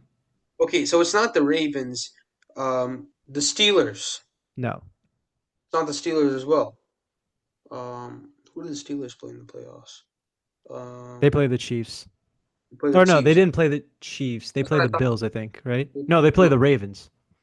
Oh yeah, yeah, Yeah. true, true. So there's Uh, only one other team. I said the Bills. I said the Broncos. I said the. I hate you. I hate you so much. You know which team? That's how we're gonna go. Okay. Yeah, the team that knocked you out of the playoffs. Can you name Shut the three players though? your mouth. Shut your mouth. Can you name the three players? No, I gotta look at the roster. You mind if I look at the roster? No, no, no, no. You can't. That's cheating. That's cheating. Roster. You should know these three players.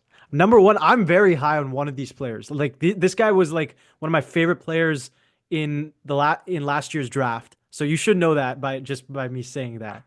Um, The person that you claimed was gonna be the whole what Ed Reed the of the next next Ed seven. Reed, yeah, Kalen Bullock. He Okay. actually had the lowest completion percentage um, of any safety in the AFC. That would be Kalen. That would be 42.9% allowed completion percentage, starting 13 games in the season. So that was number one. The other two were Wait, Kamari Lassiter, wait, stop, who was stop, stop, also rookie. stop. Sure, I sure, think I sure. think I think I know. Okay, okay, hold up. They played 4-3. So okay, Derek Stingley, Yeah, right? Derek Stingley's one. Stingley, Stingley Kalen had what was it? 47.1% completion percentage. Kalen Bullock. Okuda was definitely not there. No, Okuda wasn't. Eric Murray? No, he was a Okay, rookie.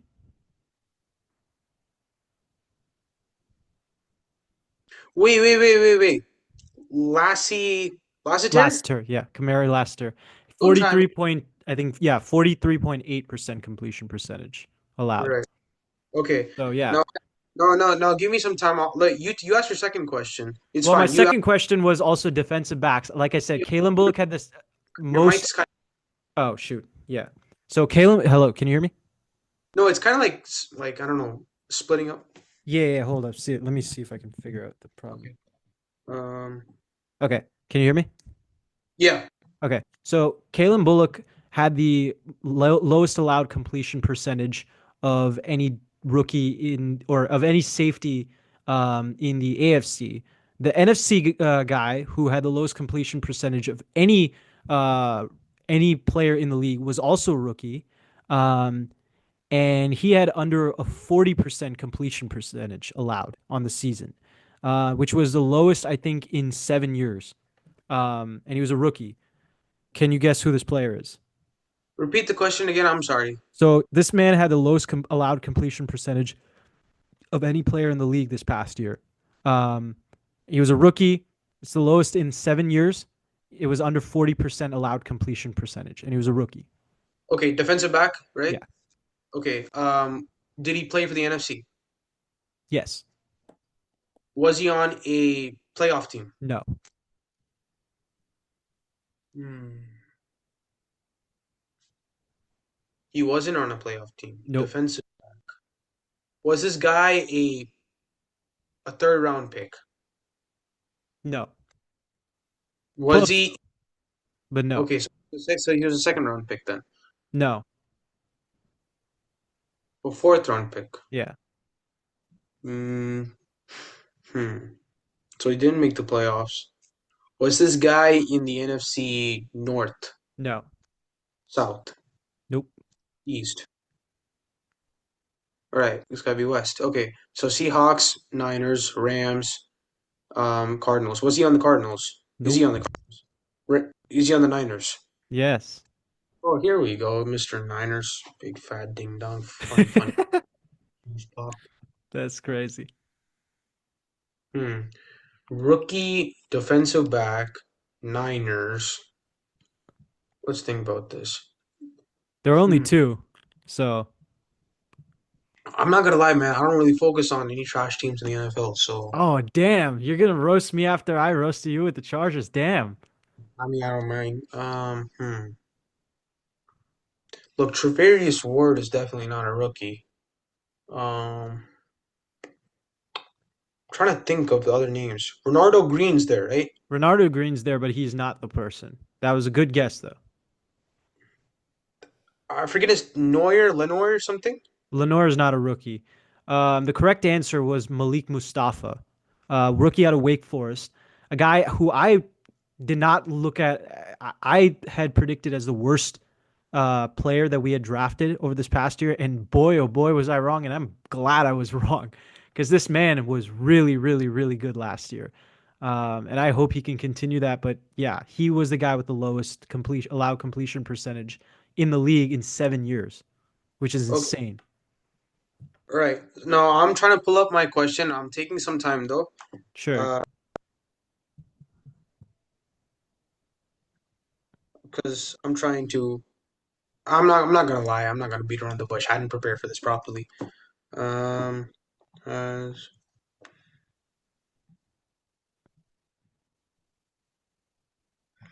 right. Let's see.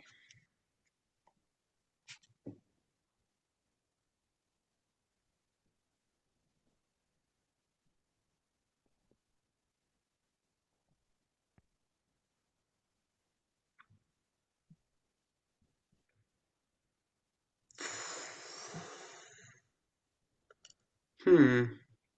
Sorry, guys. I'm really trying to see if I can get something. I don't want to be ridiculous like last time, pulling out Richard Plo or something. Richard Um, Sly. Richard Sly. Great name, by the way. Yeah, I know. Again, a very Al Davis-esque move and a very Al Davis team-esque name for whatever reason. Okay. Oh my God. Trying to really, really do something here. Uh, um,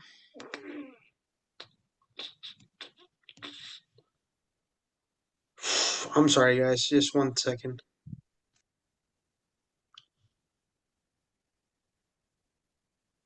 All right.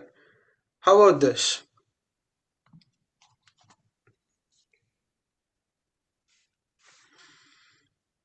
Okay, I'm gonna try to think here. Before the Steelers had a run for the century. Sure. Oh shoot, I messed up, didn't I, already? I'm gonna start this again. What was Tom Landry's record over the first 4 years of his career? Oh, shoot. I don't know the Easy. exact record, but I know it was not like, bro, the thing about the both Cowboys quarterback coaches is that they rivaled each other as far as like um they rivaled each other as far as how bad they were early on in their career, correct? Yeah. Yeah, okay. If I'm not mistaken, Tom Landry didn't he won one or game or he I think he lost 11 games in his first year. Very good. Very good. Wow, that's impressive. Um I'm gonna guess. I know he averaged about four. I'm gonna say that he had 12 wins. I don't know the full record because I don't remember how many Wow. play. I think Man, they played okay. 12 games, right? So I'm gonna say 12 and what was it? 12 and 36. Very close. So 13 wins, and he had, if I'm calculating this right, he had 31 losses. So then that's three ties, right? Three ties, No, exactly. four ties. Four ties. No, three ties, if I'm doing the math correctly. Nine, wait, so So that's 11, 17 10. plus 11, which is 28. 28 plus 10, 38, my bad.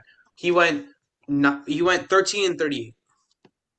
Got it. Oh, okay. I see. So, yeah, well, that's Tom Landry for you guys.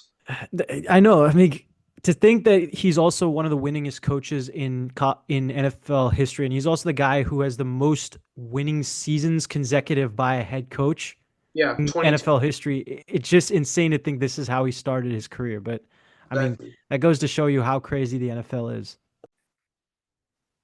The next section that we're going to be doing is talking finally, and this is the most exciting part of the year for me personally, about the NFL draft and the upcoming prospects. We are recording this episode currently as the NFL Combine um, is starting up. Tomorrow is going to be the wide receiver section, which is always fun. I know Isaiah Bond had some fighting words against his old teammate Xavier, or well, his old Texas alum. I'm not sure teammate. Um, Mr. Xavier Worthy, the guy who broke the 40-yard dash record last year. Mhm. Um, and we'll see if he can break it himself tomorrow. It's going to be definitely fun. Um, but we'll get into that in today's episode, talking about some of the interesting prospects that come up and some of the interesting storylines that come up in a very fascinating 2025 NFL draft. So we'll share screen. Um, we'll start off with the NFL draft right here. We have a Pro Football Network mock draft with trades and all that. We are not going to do trades, however, for this draft, just because we want to introduce the players to you guys more today. Um, but we will flip a coin unless Akilesh, do you have a preference as far as taking the first or second pick? Um, Not particularly, no. all right, I'm let's fine flip either way. when. Well, then let's flip a coin in the meanwhile. If I can get. All right, I will just start this again. Excuse me. But let's flip a coin. So, Akilesh, pick heads or tails. Heads. And it is tails. So All that right. means I'll start. Okay. Um, but oh shoot. Excuse me. Let me start this again. That means I will start today's mock draft today. So with the 2025 NFL draft, I think there are about three to four players that are more likely to go number one. Right? You got the two quarterbacks. Obviously, quarterback is the most in-demand position every year, and usually they get overdrafted even if they're not necessarily big names. The one Hmm. exception was probably 2022 when the first quarterback off the board came at pick 18, if I'm not mistaken, in Kenny Pickett. Um, and even that was kind of an overdraft. Um, Yeah. but you look at the guys that you're probably going to be drafting at pick number one. You're talking about Travis Hunter, who's widely regarded as the best prospect in the draft, Abdul Carter, who's probably widely predicted to be the number one pick, and then Hmm. Shador Sanders and Cam Ward. Um, at this current moment, I've I'm first off, let me start off by saying I'm a huge fan of both Travis Hunter and Abdul Carter. Abdul Carter, right now, as it stands, is my favorite player in the draft that I've covered. He is Okay. so good as both a linebacker and a defensive end that it's scary to me to think what he can be. To me, he's a better version of Micah Parsons, which is, it's a strong statement, but I think it's well worth it for a guy who has carried and taken the legacy of the Penn State number 11 to a whole new level, Sure. um, and has developed so well in a very short time in different positions. From he can pretty much play all seven positions on the front seven for Hmm. Penn State, and I think that's the generational player that the Titans were talking about. And Yeah. um, as much as Travis Hunter's great, I think Shador Sanders and Cameron Ward can be picks for them. They desperately need a quarterback. Um, but I do think that this is a quarterback free agency class where they're more likely to be able to get a player who can help them in the near future. And this is not as bad of a Titans roster that deserves to be number one pick. They're bad, don't get me wrong, but really Hmm. the problems are more about coaching with them, right? Yeah. Ownership, organizational stability, if anything.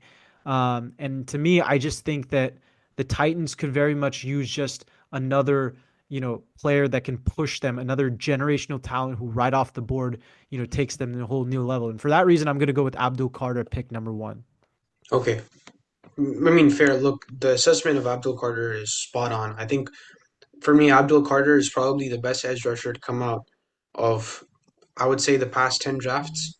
I could Oh honestly wow, say. that's really strong given some of the edge rushers that come out. Look, I get it when you talk about guys like Miles Garrett and things like that, but I'm saying from a 3-4 linebacker standpoint, the way this guy moves, the way he analyzes the field, And I think for me, the reason why I say that is because he used to be an inside linebacker. So he understands coverage immensely well, but he also has this tenacity to go after the ball that's like any other. I mean, I look at as now a Notre Dame fan, and I'm ready to say it.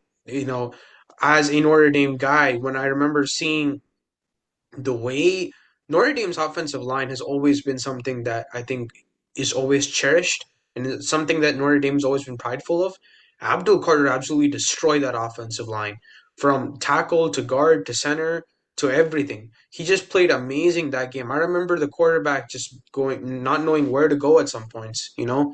So I think Abdul Carter definitely deserves to be the number one pick. I think he'll have a tremendous impact on the Tennessee Titans as a whole. And I think it will be a lot more than what Micah Parsons was able to do with the Cowboys. And might I So, add real quick that I think it's more likely than ever that they go for Abdul Carter, especially now that you add in the fact that recently Harold Landry requested a trade from the Titans, meaning that that one edge rush spot is that was very prominent in the fact that Landry, even as injured as he always was a very great player, is now open. Especially exactly. with the fact that his value is such that they can very easily trade him to another team. So I think it's more likely than ever that Abdul Carter can be number one, even with the foot Sure. problems that he's had.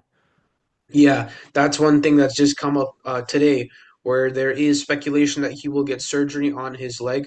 So, if in case he falls, the Eagles are going to get him. So, Oh, that's that that's. is so I mean, scary. honestly, I think it might happen, and if it does happen, I might as well just stop watching football because wow. Now, the Cleveland Browns. Cleveland Browns is a very interesting team to me. I can look at it in a couple of ways. Number one, I look at it from a standpoint of number one, I always look at coach's philosophy. I believe that the coach's philosophy that has been put in place was going to be around the players, right? So they're going to want to draft guys that fit their philosophy, but also expand their philosophy. I think at this point, when you look at the Cleveland Browns, yes, the running back Nick Chubb is now a pure solid veteran, right? He's not going to be able to take you on the road like he was. I at this point in time, I would say that the thing that they need right now is a quarterback. They need a quarterback. You have some talented guys. Jerry Jeudy is a talented receiver, a Pro Bowler, if I may add, from this season, right? Deshaun Watson, I'm sorry, it's over. I had belief in him. I was the one who was saying believe in Deshaun, believe in Deshaun. It's over. Okay, there's a point in which he has to go. Jameis Winston, he's much better on Fox than he is right now as a NFL quarterback. I gotta give it to the guy. If I want him to become a podcaster, a broadcaster, something. He is amazing. I really love like the Super Bowl at New Orleans. He was awesome. Yeah. Jameis But Winston is certainly one of the most interesting personalities in the NFL. yeah, but you know what? It fits. It fits for TV. It fits for TV. But now when I look at the Cleveland Browns, quarterback is the pick that I would go for. Now, when I look at Kevin Stefanski, two quarterbacks from this draft class comes to mind. One being Cam Ward, the other being Shador Sanders. Both of these are the best in the draft class as far as I'm concerned from a quarterback standpoint. Um, but for me, it's a gut feeling kind of, but I think Cam Ward is going to be the selection of the Cleveland Browns for the quarterback. Cam Ward, I'm not gonna say he's insanely talented or anything like that. He's definitely a very talented quarterback. I think from reading the field from that standpoint, yes, there are things to improve on. But if you look at it from a standpoint of the play action, rolling out, getting your feet set and throwing that ball deep, having a cannon of an arm, being able to kind of, with your gut feelings, just move around. I kind of see slightly a Baker Mayfield esque to the way he kind of maneuvers, the way he plays, the way he kind of scans the field. I think if Stefanski does what he did with other quarterbacks, right? I think he can be a very fine, very valuable quarterback. I think the decision of going with Cameron Ward is not to get an MVP level quarterback, but it's rather to get a quarterback that's going to be able to maintain the look of their offense and be just as what is respected and needed of their offense. I think that's the way they go. Much like the Titans, the Browns still have a very good roster. And while it's diminishing, I mean, they still have a lot of really good players. Jeremiah Sukoromoa. We'll see if Miles Garrett stays on the roster, but if he is, he's one of the best defensive players in the game. You have him, Owusu Koromoa, if he comes back healthy. You got Grant Delpit. You got Denzel Ward, who's one of the best cornerbacks in the league and very underrated at that. Martin Emerson's on the other side of him. Greg Newsome is so underrated. Yeah. So they got a really good defense, just talent wise too. And then you look at the offense, right? Like you said, Jerry Judy they have, right? They don't have Amari Cooper anymore, but they have some other guys, Elijah Moore, Cedric Tillman. They could fill in the holes at least temporarily, right? Um, Nick Chubb's probably on the tail end of his career, but Kevin Stefanski is one of those coaches who can kind of scheme running backs very well, right? Much like Pretty a well. Kyle Shanahan. They got a very good offensive line always. To me, this is a team that's very dependent on play action passes. We saw with Joe Flacco. Really, they just need a game manager quarterback to really get them in that position where they can be in the playoffs. So I don't necessarily think they need a quarterback who's a franchise signal caller, but Hmm. a guy who could at least do enough to get them to maybe Super Bowls. We'll see if that is the case with Cameron Ward, but I Right. certainly agree with you that it's a great fit for them. Um, as far as the New York Giants go, I mean, I think it's quite obvious the fact that they were so easily able to um, decide to let go of Daniel Jones, right? This is a guy who, he's had his fair share of criticism. I think he's deserves a lot of it. Some of it has been undeserved. Um, but for the most part, this is a guy at the end of the day that the Giants paid $160 million on, gave up Saquon Barkley to keep him, and then cut a year late. Not even a year later, half a year later, Half a year. right? Um, so it's clear to me that they are willing to move on. They're really willing to find a new quarterback. It seemed like they might have gone after Matthew Stafford. That's not going to be the case anymore. Matthew Stafford is staying with the Los Angeles Rams. So very much makes sense. As much as I would love to see a Giants team that has a very sneaky, underrated uh, defense and a talented receiving core, maybe not the greatest. It would be Hmm. fun to see Malik Neighbors and Travis Hunter. I do think that they're going to go quarterback, and I do think that they're going to go Shador Sanders. Yeah. 100% agree. 100% agree. You look at the, you know, it's just at some point in time, yes, there's so many talented players, but what do you need and what is there? Shador Sanders is the pick. Now Absolutely. with the New England Patriots, you look at Mike Vrabel, and as you guys will find out as we go through this, it's always with the coaches that I start everything. You look at Mike Vrabel, a very tough-nosed, physical type of football kind of guy.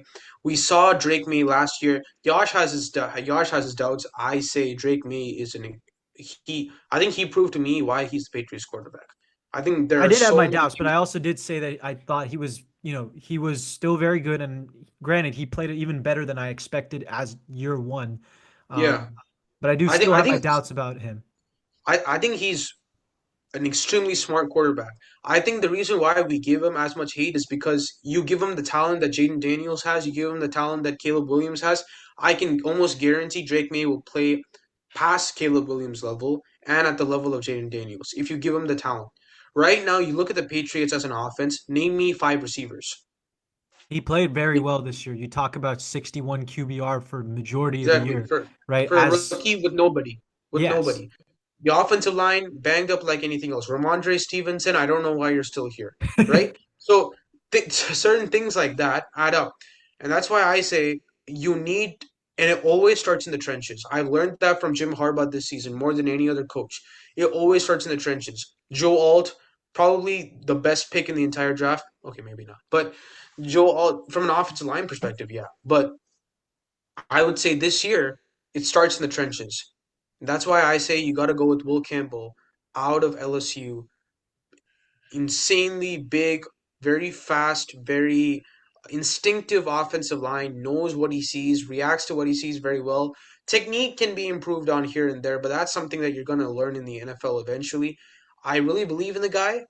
I think he's going to bring that sort of aspect of defending the offensive line and bolstering, allowing Drake May to be Drake May, allowing him to play the way he needs to play. I think the New England Patriots go with Will Campbell on this one.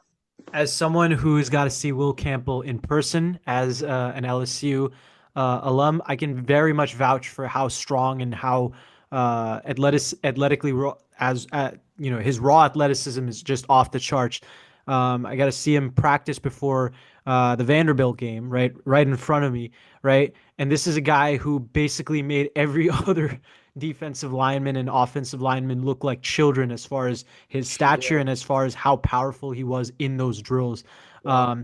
I got to meet the other star offensive line of the LSU Tigers, Emory Jones, who's very nice guy. And I mean, he was talking about how Will Camp. I mean, this man is really strong, mind you. Will Emory Jones is damn near 350 pounds. Will Sure. Campbell made him look small the first time he met him, according to him. And Will Campbell, made children out of every other defensive lineman on that campus when he first got into campus as a freshman. So he is certainly really talented, and we'll see if he can put it all together at the NFL level. But I agree with you on this pick, but at the same time, I'm surprised because Travis Hunter is at number 5, and I don't think anybody would really expect this. But if he is at number 5, I have no doubt that Liam Cohen and that Jacksonville Jaguars team is going to swoop in and get him. Yeah. Uh, he is a once in a generation, once in a lifetime type player. He's the Shohei Ohtani when it comes to marketability and as far as talent that Shohei Ohtani is in baseball, that Travis Hunter will be in football. We'll see if he ends up Sure. playing both sides of the field. But when you have a player like that, it is going to be hard for him not to go number 1, let alone 2, 3, 4. But when he drops to 5, I guarantee you a team like the Jaguars, who is as bad as they were, with as much dysfunction as they had, they have to go pick him up to start fresh. And I think he'd be perfect alongside Brian Thomas Yeah. for Trevor Lawrence. I think he'd be perfect on that secondary. I think they need a cornerback. They need a lot of positions really on that defense. But I do think it is definitely thrown this draft a little haywire. So I'm interested in what you take at pick number 6, Akhilesh.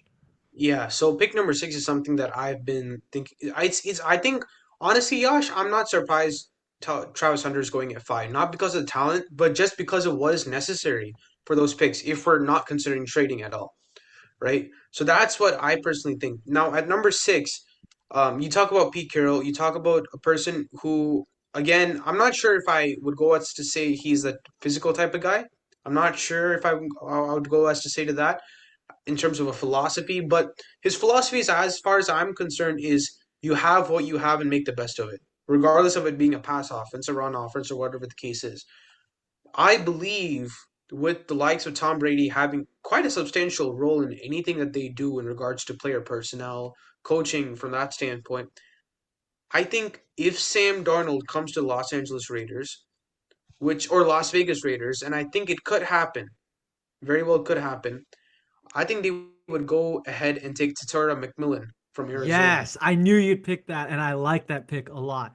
I would go now. Now listen, I think Igbuka from Ohio State.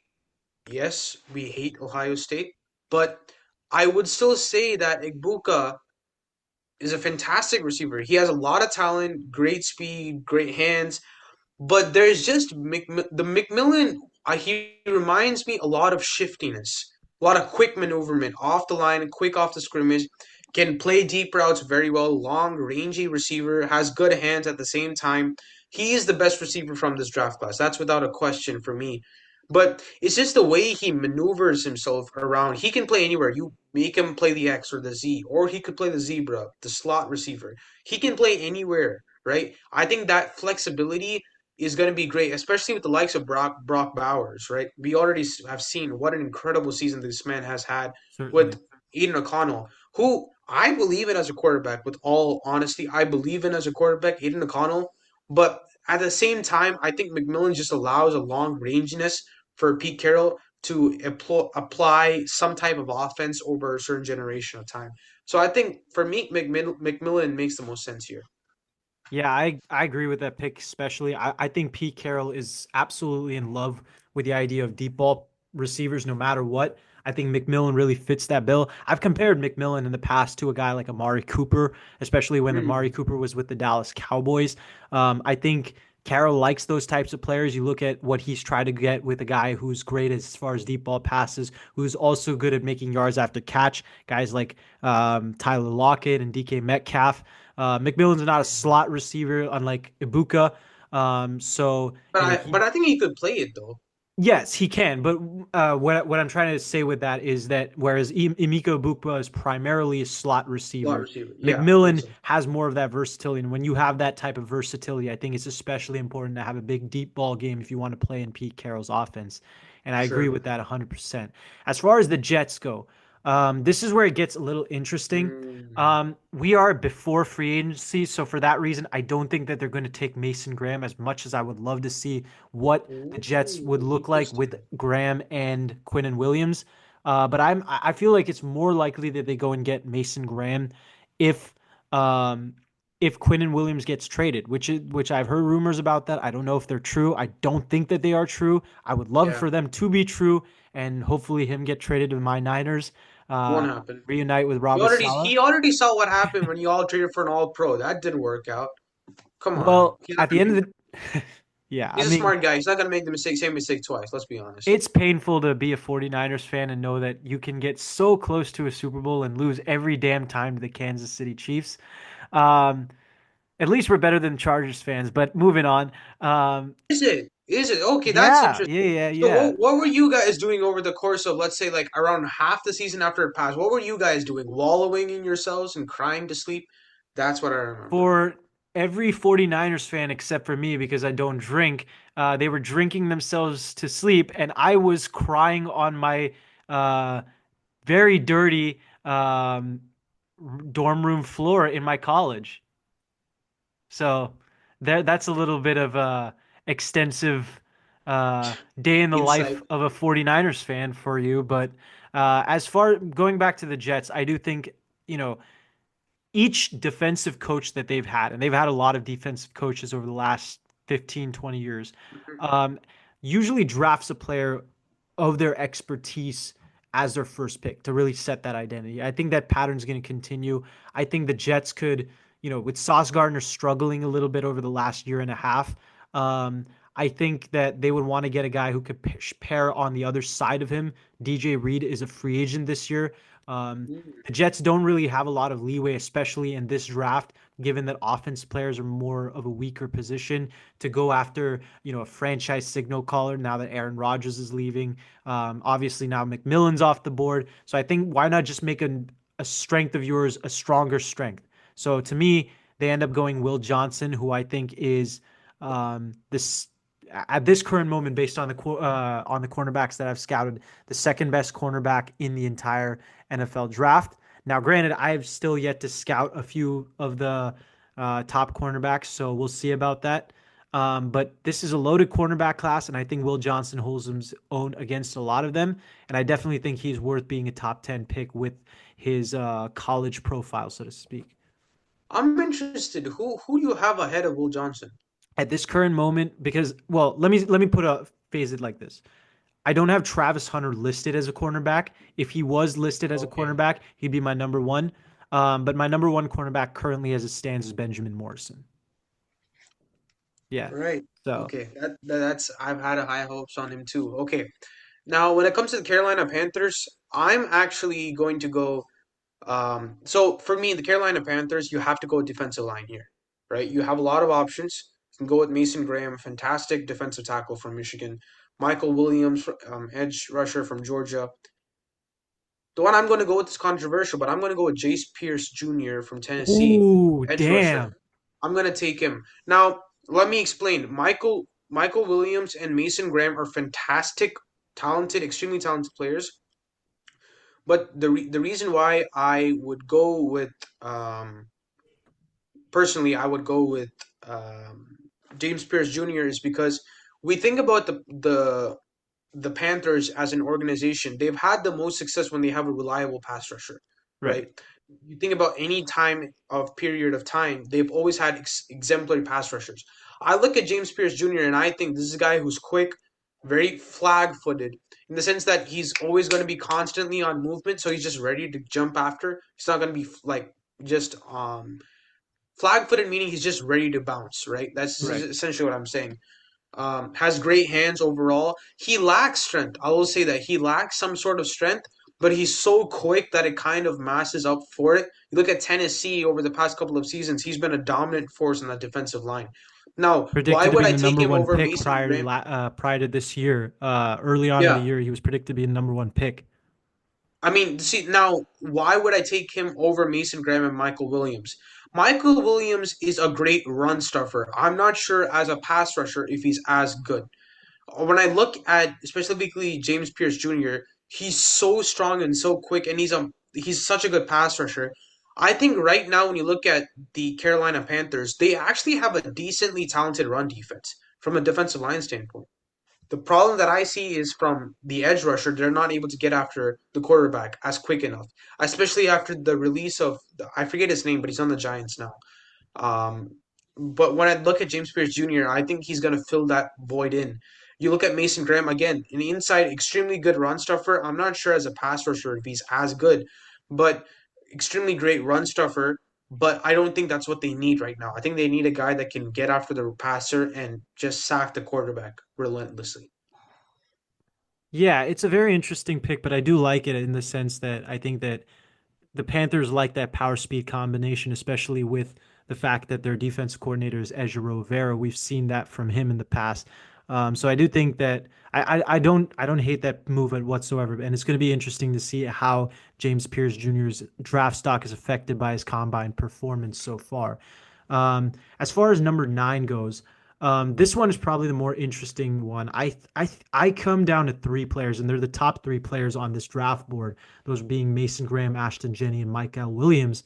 And it really comes down to the three, major parts of the Saints right now, which are, of course, GM Mickey Loomis, um, head coach Kellen Moore, and defense coordinator Brandon Staley. If this is a Brandon Staley pick, I have no doubt this is going to be Mason Graham, right? A guy who Brandon Staley owes a lot of his early career success to is Aaron Donald as far as his lone season as defensive coordinator. Mason Graham being the best defensive tackle in this draft. Mm-hmm. Um, I think that it would make sense for him to go after a guy like Mason Graham for that very same reason. If it's Kellen Moore, you're talking about a guy who's contributed a lot of his success in the recent years. That has been none other than Saquon Barkley. Ashton Genty is widely received as a generational talent at running back, so it would make very much sense. And then you got Mickey Loomis, who, if it comes down to him, I think he's going to try to, you know, continue to see if he can make something out of nothing with a defense that is slowly aging, like he's done in the past, for good or for better or worse. Right? In the last few years, it hasn't worked out. And for that reason, I do think that he's going to try to replace an aging Cam Jordan. I do think that Mickey Loomis has enough power as a GM to basically override Kellen Moore and Brandon Staley. And as much as I want to say that Mason Graham or Ashton Genty get drafted here, I just don't think that's going to be the case. And I actually see them going and taking Michael Williams. Now, I could be wrong with this pick. This is, to me, at this point, the biggest wild card in the draft. But I'm going to say that Michael Williams is number 9. Akilesh, you froze.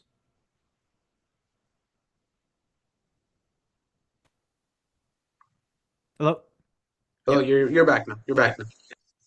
Okay. When it comes to now, I don't think I have any option, but I think it's Mason Graham. I mean, it's quite obvious. The fact that this guy is at Wow. number 10 right now is insane to me. For the Chicago Bears, yes, without a doubt.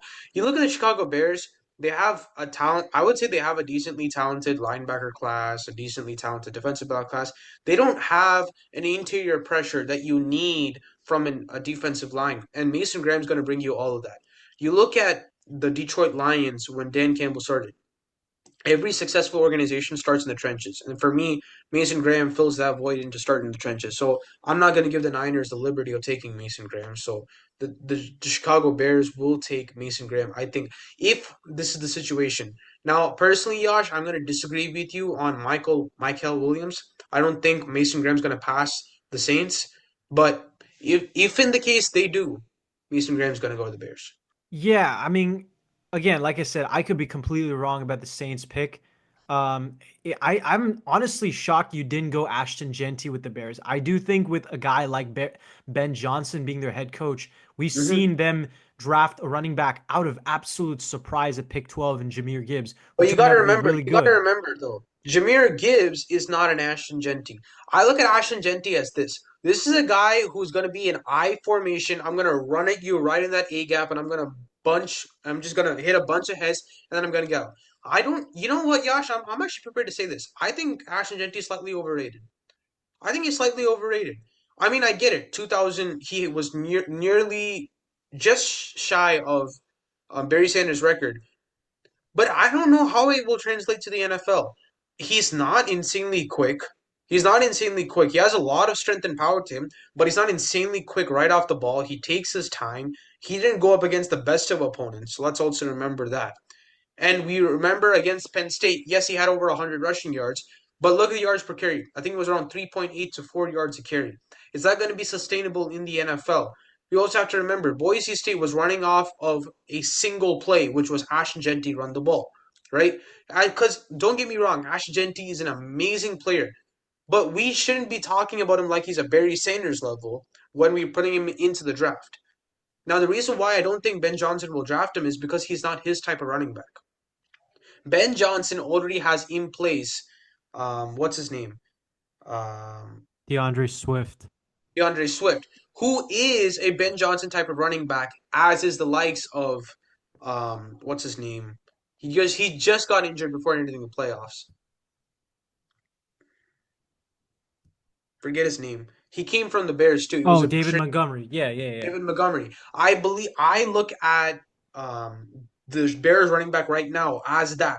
I think later in this draft they'll draft a running back with the likes of Jameer Gibbs, which is a more of a receiving type of, Austin Eckler type of back, which can kind of move around everywhere. That's what I look at Ben Johnson doing over the course of this draft, especially with the likes of Ryan Poles, a fantastic GM. That's a really interesting perspective, and I'm not mad at it, but it's still, I mean, you heard it, heard it right here on the Winning Browns podcast about Akilesh's opinion as far as Ashton Genty. Let us know what you guys think in the comments section as far as that. At number I'll be interested to know. Absolutely. I mean, we love your guys' opinions, so I mean, let us know.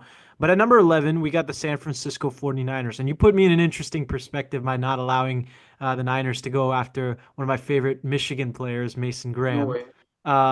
But obviously, I don't think I would love to see Ashton Jenney come to the Niners. That would be a cheat code, but I don't think that they're going to go after him. Yeah. The other move that I think we have an opportunity to get here is Tyler Warren, but I don't think it's realistic, so I'm not going to go with Tyler Warren. Although I'd love for him to succeed George Kittle when it's all said Hmm. and done. At the end of the day, I think it's going to come down to two positions. I think it's going to down to tackle, and I think it's going to come down to wide receiver, specifically because of the fact you're trading away a guy like Debo Samuel. Brandon Ayuk's coming off an injury. In the case of the tackle, obviously Trent Williams might retire this year. He's 37, I think, going into next season, so he doesn't have much time anyways. Do you go Hmm. after a tackle here? I think that could be the case, but I do think that because of where how the draft has transpired up to this point, because of the fact that no tackle has really been gone off the board, and for the fact that this is a deeper tackle draft than I think, um, psych, I'm gonna go with an offensive tackle. And I'm gonna go with a guy who I think is slowly or quickly actually, but surely climbing up draft boards, and that's gonna be Armand Membu, who is an absolute athletic freak and has versatility to play both tackle and guard. You're talking about 4.8 speed, an insane vertical jump. We're talking about insane, 35 bench rep type strength. I think that's the type of nastiness that Kyle Shanahan looks for in his zone heavy run scheme. And I think that would be perfect for a 49ers team that desperately needs offensive line and has neglected those over the past couple years. Akilesh, your mic's off. My bad. I would have personally gone with Kelvin Banks Jr. from I think Texas, if I'm not wrong. He kind of plays a guard and tackle. So interesting pick from Mimbu. I thought he this might be a little too high, but I'm not mad at it. Number 12. Oh, Dallas Cowboys. You know, if Jerry Jones is the same old Jerry Jones, big fat useless, you know, piece of bread. Um, Look, Schottenheimer, Marty Schottenheimer's son. That's how I'll introduce him because he deserves that respect. The fact that Marty Schottenheimer and Torrey Holt, I'm with you on this, are not in the Hall of Fame is an embarrassment. Absolutely. But if he is like his father, and actually, I'll say this: Marty Schottenheimer once told Ladainian Tomlinson, "Whenever I die, I want power to be on my tombstone," because that was his favorite play. Yes, absolutely. So, if he is just like his father, and I hope, because man, that would be a pleasure. Ashton Genty will be the pick of Dallas Cowboys. I 100% agree with you on this. And I'm prepared to say this. Ashton Genty, if look, I say overrated in the sense that people talk about him with the likes of Barry Sanders entering the draft. I'm not saying he's not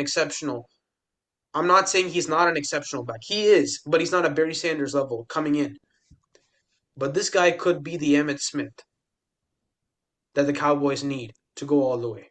He could really be that. He could really be that. Now the offensive line, a lot of problems. But he could be that guy that could transcend this organization. But you never know. It's Jerry Jones. At 13, I'm not going to take much time on number 13. I think this is a very direct and obvious pick for me. This is going to be Kelvin Banks, tackle out of Texas. Taron Armstead, if I'm not mistaken, is a free agent this year.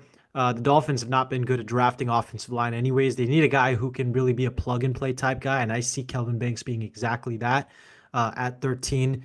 The Dolphins need that to really protect Tua, who has had too many injuries of all kinds. And if he wants to continue to play, he needs protection. Kelvin Banks is that. So that's where I'd go with that. Yeah, now when it comes to the Indianapolis Colts, I'm actually gonna go quite quick with this one. It's quite easy for me. Tyler Warren out of Penn State is gonna be the pick. I don't think it's much of a debate. You look at what they need. They need a type of tight end, kind of Dallas Goddard type. Going back to Shane Steichen's days in Philly, quick hands, great hands by the way. Quick guy overall.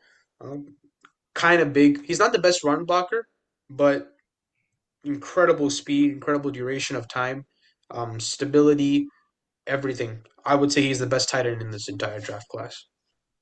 So at number 15, theoretically, you'd want the Atlanta Falcons to go edge rusher, but much like the Green Bay Packers have never drafted a wide receiver in the first round, at some point you kind of get to a point where you can say, yeah, the Atlanta Falcons are probably not going to draft defensively in the first round with Terry Fontenot as their GM.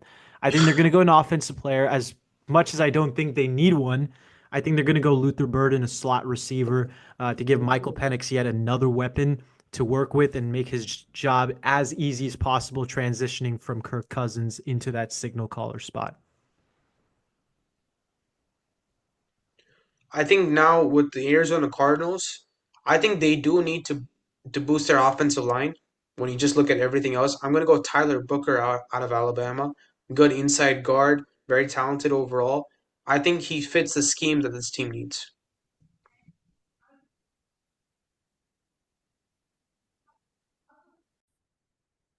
What's going on, guys? This is Yash Talalekar with the Winning Browns podcast. Unfortunately, due to some very weird issues, one of our files for a recording video got corrupted, and as a result, we are not able to replay the video. But that is involving the segment for draft picks 17 to 31 for their 2025 NFL Mock Draft 1.0 that we had in this episode.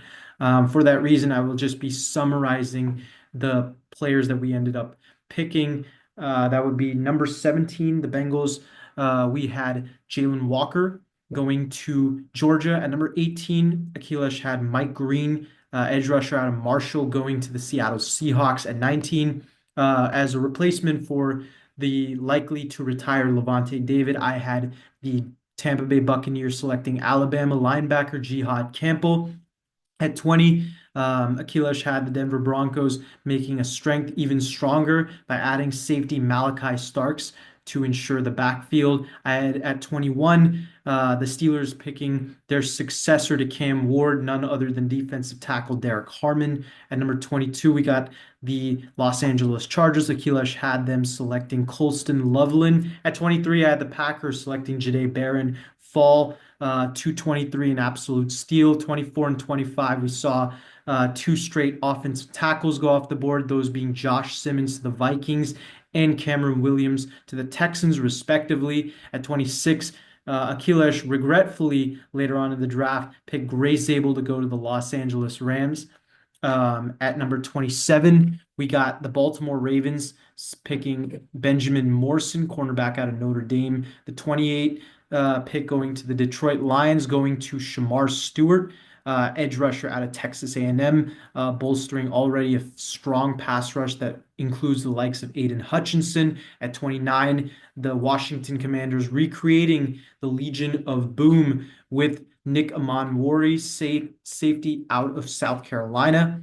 30, the Buffalo Bills selected Nick Skirton, edge rusher out of Texas A&M. And at 31, we had Kansas City Chiefs selecting none other than Siobhan Ravel, cornerback out of East Carolina, to bolster what is a weak cornerback room for them. I apologize again for the fact that we were not able to put out that segment of the Winning Browns podcast episode, and hopefully this will not happen again.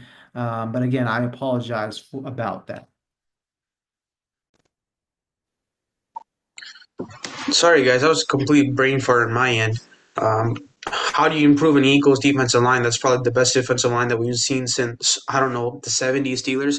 That was crazy. Hey, I knowing Howie apologize. Roseman, he could do something like that, though. That I mean, No, but Yash, let's be honest. yeah, Look, Keon Water for me is a dark horse because I see him as the second best defensive tackle prospect. If the Chargers pick him, I will be I don't know, might break my room in half. I don't know what I'll do. Um, Now, when it comes to what I see when it comes to the overall draft, Jihad Campbell would have been my pick. With all due, with all honesty, Jihad Campbell would have been my pick. Now, since he's not, I do feel though that they might go edge rusher. Now, the reason why I say that is because um, Josh Sweat might leave during free agency. So in the case that he does leave, I don't think so. But if he does leave, right? I don't know if I'm saying that right. Was it Josh Sweat? yeah, Josh Sweat, yeah. If he leaves, one replacement that could happen, Donovan Ezeruke out of Boston College, edge senior. Ooh. Now, yeah, it is a far-fetched pick, but I do see him being a guy that could replace, when it comes to overall just speed, yes, but it's more of power and aggression towards the ball that just shocks me. Every single time that he plays, he just gets after the quarterback every single time, full tenacity, pressure. I like his overall just work ethic, if you will, just getting after the quarterback every single chance he got. So I will go with Donovan as a rookie here. I can't believe Matthew Golden didn't get picked in the first round. I know that's crazy, but I would still take Donovan as a rookie because I just feel he might be fitting the situation more. Because when you look at the Eagles' offense, right, you already have AJ Brown, you have Devontae Smith. Maybe you add Matthew Golden in for an extra inside receiver. I don't know. That's a possibility. I'll give that. But I just feel in the case that Josh Sweat leaves, he might just go another defensive tackle. I don't know. That's just my feeling. So that would wrap up the end of the 2025 mock draft 1.0 for the Winning Browns podcast for me and Akilesh.